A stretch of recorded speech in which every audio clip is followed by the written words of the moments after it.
नमस्कार दोस्तों, welcome to study path. मैं हूं विशाल तिवारी और आज हम बात करने वाले हैं विश्व के प्रमुख नदियों के नाम तथा उनके मानचित्र।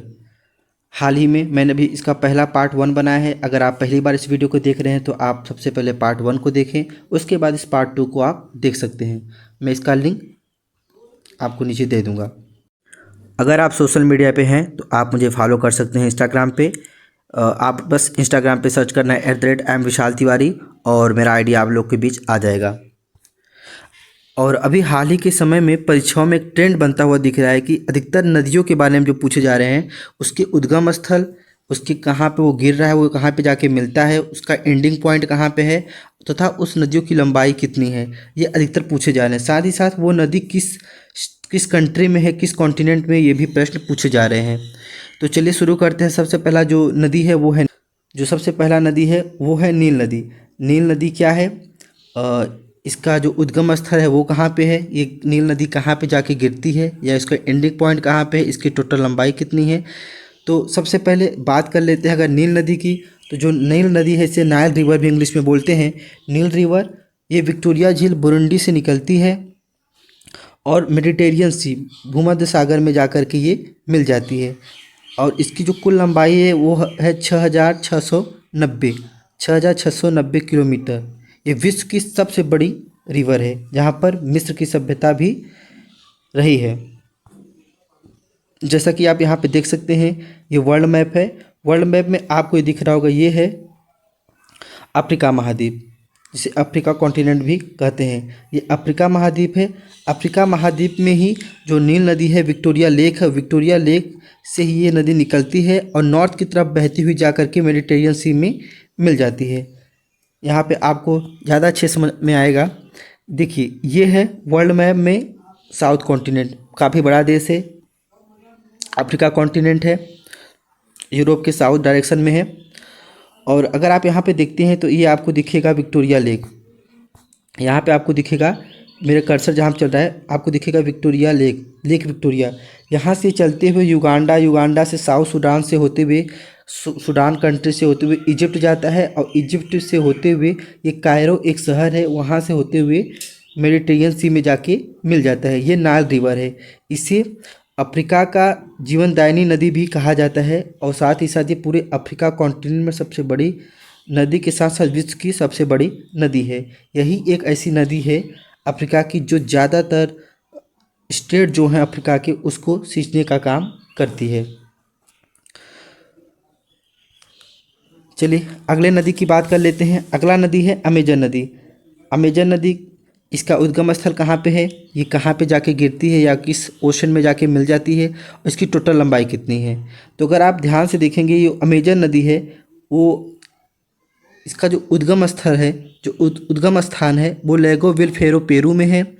और जो ये मिलती है वो अटलांटिक महासागर में जाकर मिलती है, अटलांटिक महासागर में जाके मिलती है। और इसकी जो टोटल लंबाई है वो है 6,296 किलोमीटर। यह विश्व की दूसरी सबसे बड़ी नदी है आफ्टर नाइल नदी, या नील नदी के बाद दूसरी सबसे बड़ी नदी है। जैसा कि आप यहाँ पे देख रहे होंगे, ये वर्ल्ड मैप है। वर्ल्ड मैप में जो कॉन्टिनेंट है इसको कहते हैं साउथ अमेरिका कॉन्टिनेंट या दक्षिण अमेरिका कॉन्टिनेंट। यहीं पे पेरू और ब्राज़ील भी है, देश हैं जहाँ पर ये नदी इस प्रकार से बहती है, पश्चिम से पूरब की तरह बहती है। आप यहाँ पर अच्छे समझ पाएंगे कि ये नदी किस प्रकार से बहती है। यहाँ पे आपको पेरू दिख रहा होगा। पेरू एक देश है। पेरू देश की इस जगह से जो नील नदी है, माफ़ करिएगा, जो अमेजन नदी है वो चलती है। यहाँ से चलते हुए ये यहाँ पर आपको बहुत ही बड़ा अमेजन जंगल दिखेगा, जिसे लंग्स ऑफ अर्थ भी कहा जाता है। बहुत बड़ा जंगल है। उससे होते हुए नदी निकलती है और जा कर के ये अटलांटिक ओशन में जाके मिल जाती है, जिसे हम अमेजन नदी कहते हैं। ये दुनिया की सबसे चौड़ी नदियों में गिनी जाती है।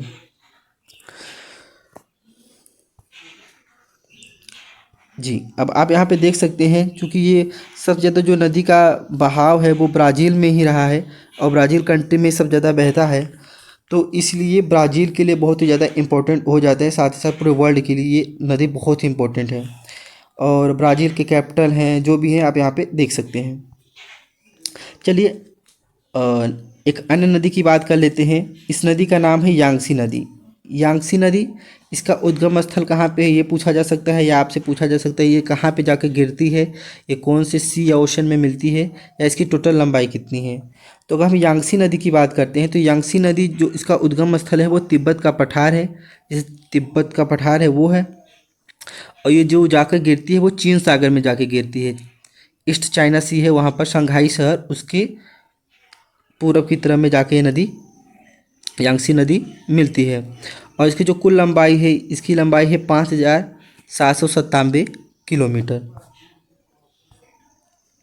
जैसा कि आप यहाँ पे देख पा रहे होंगे, ये है एशिया का मैप। आप इसे ध्यान से देखेंगे तो ये पूरा एशिया का मैप है, और एशिया के मैप में ये है हमारा प्यारा भारत। हमारा पड़ोसी मुल्क है चीन, जैसे आप यहाँ पे देख पा रहे होंगे, और चीन में ही यहाँ पर है तिब्बत।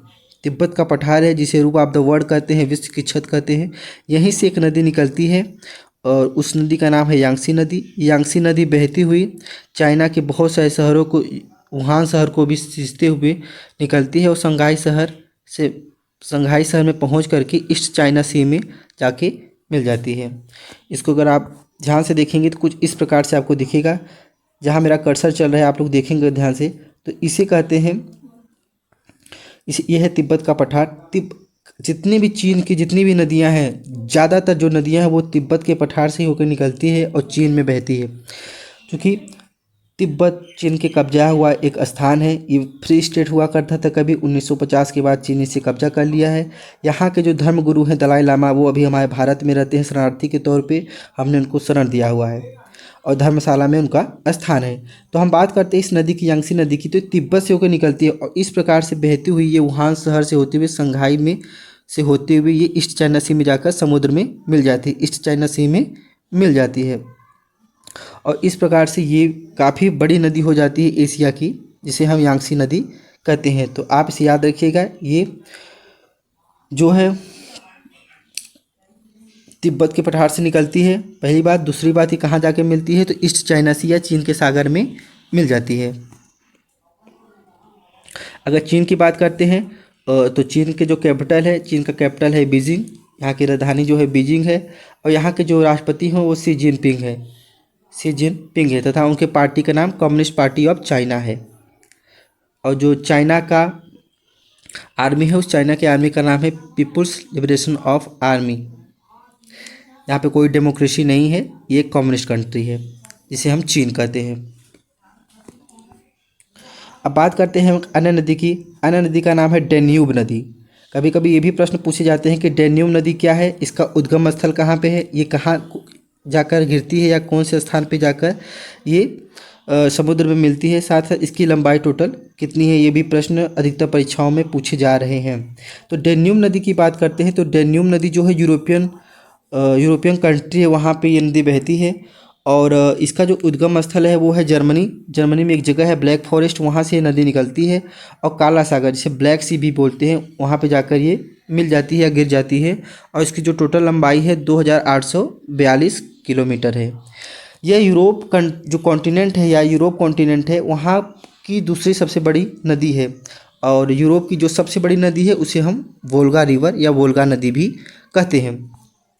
यहाँ पे आप देख पा रहे होंगे, ये है वर्ल्ड मैप में आपको ये यूरोप कॉन्टिनेंट दिख रहा होगा। यूरोप कॉन्टिनेंट में यहाँ पे जर्मनी है, और जर्मनी के ब्लैक फॉरेस्ट से निकलते हुए जाकर ब्लैक सी में मिलती है।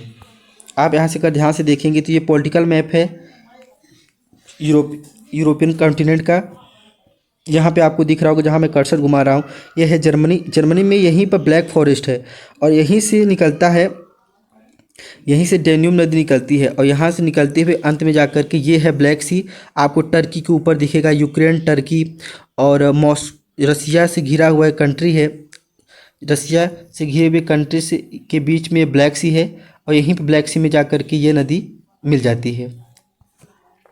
आप यहाँ पे ध्यान से देखेंगे तो आपको समझ में आएगा कि जिस यहाँ पे जर्मनी है, ये रहा ब्लैक फॉरेस्ट, यहाँ से नदी निकलती है, और निकलते हुए ये बहुत सारे जो कंट्रियाँ हैं यूरोप की, ऑस्ट्रिया हो गया, जैसे हंगरी हो गया, और यूगोस्लोवाकिया हो गया, यहाँ से होती हुई जाती है, और एक सारे कंट्रियों से निकलते हुए अंत में ये जाकर ब्लैक सी में मिल जाती है। तो ये है डैन्यूब नदी, जो कि यूरोप की काफ़ी जाने मानी नदियों में से एक है, और यूरोप की दूसरी सबसे बड़ी नदी है, जो हमेशा पश्चिम से पूरब की तरह बहती है और काले सागर या ब्लैक सी में जाकर मिल जाती है। ये डैन्यूब नदी का इतिहास है। जर्मन के लोग इसे डनाव बोलते हैं। ये मध्य यूरोप में बहने वाली नदी है। ये काले वन के पहाड़ों से निकलती है। इस प्रकार से इसका पूरा वर्णन है, आप इसे देख सकते हैं। ये बहुत सारे जो यूरोपियन कंट्री हैं, टोटल 10 देशों से होकर गुजरती है डैन्यूब नदी। वोल्गा नदी के बाद डैन्यूब यूरोप की दूसरी सबसे लंबी नदी है। आशा करता हूँ आपको ये वीडियो बहुत अच्छा लगा होगा। अगर आपको ये वीडियो बहुत अच्छा लगा तो आप इस वीडियो को लाइक करें, चैनल को सब्सक्राइब करें, ज़्यादा से ज़्यादा लोगों को शेयर करें। जल्द ही इसका पार्ट 3 आप लोगों के बीच आ जाएगा। तब तक के लिए धन्यवाद। जय हिंद, जय भारत।